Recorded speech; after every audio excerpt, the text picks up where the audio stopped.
Olá, estudantes do nono ano, tudo bem? Neste vídeo nós vamos falar um pouquinho sobre a tabela periódica, tá bom? Faço uma pergunta para vocês. Vocês sabem responder por que o elemento químico sódio é representado pelo símbolo Na na tabela periódica? Bom, gente, primeiro eu gostaria de dizer para vocês que o sódio é Na porque o seu nome em latim significa natrium. Sim, lá na tabela periódica, vocês vão observar alguns elementos coincidentemente possuem como símbolo a inicial do seu nome em português. Exemplo, átomo de oxigênio representado lá no elemento químico oxigênio, símbolo O, começa com O. Átomo do elemento hidrogênio, representado pela letra H.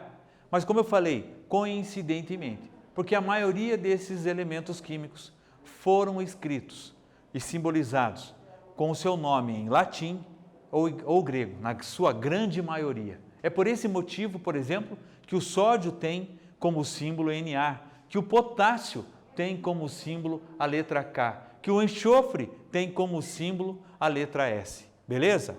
Mas a tabela periódica dos elementos é muito mais do que isso.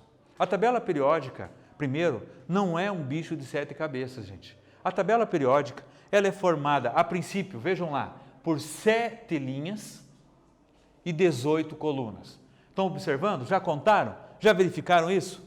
A tabela periódica dos elementos é formada por 7 linhas e 18 colunas. As linhas nós chamamos de períodos e contamos esses períodos de cima para baixo. Então eu tenho a primeira linha, a segunda linha, a terceira. Ora, se nós chamamos de período, então eu tenho primeiro período, segundo período, terceiro período.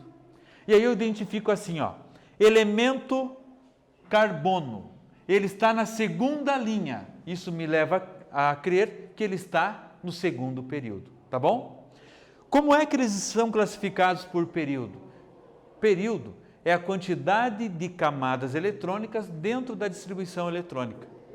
Quando eu faço a distribuição eletrônica, por exemplo, do lítio ou do berílio, eu percebo que a quantidade de elétrons que eles têm para distribuir é susceptível a 2 camadas eletrônicas, por isso que eles estão no segundo período.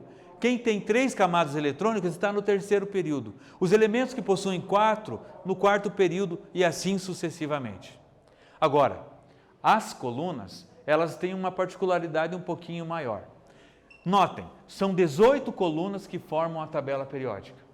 Essas colunas são divididas em 2 grandes grupos, antes nós chamávamos de família, que são o grupo dos elementos representativos e o grupo dos elementos de transição.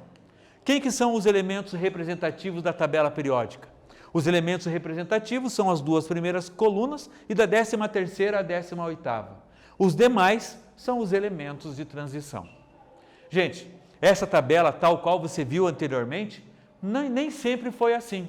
Em 1869, lá quando nós não dispunhamos de tantos elementos químicos e nem de tantas informações, esse pesquisador, o Dmitri Mendeleev, foi o construtor da primeira tabela periódica, naquela época com 63 elementos químicos.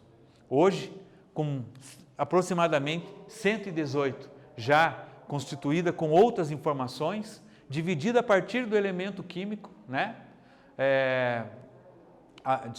Dividida a partir do número atômico proposta por Moseley, beleza?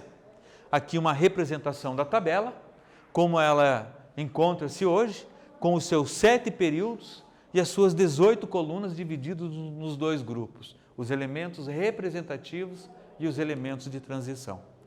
Eu trouxe aqui para vocês os elementos representativos, primeira, segunda coluna, a 13ª, 14ª, 5ª, 6ª, 7ª e 18ª, tá bom? E aqui os elementos de transição, esses em escuro, os elementos de transição, aqueles que estão nas colunas um pouco abaixo e também aquelas 2 linhas que ficam fora da tabela principal, elementos de transição. Bom, nesse vídeo nós falamos sobre a tabela periódica. Eu espero que vocês tenham gostado. Até breve a todos.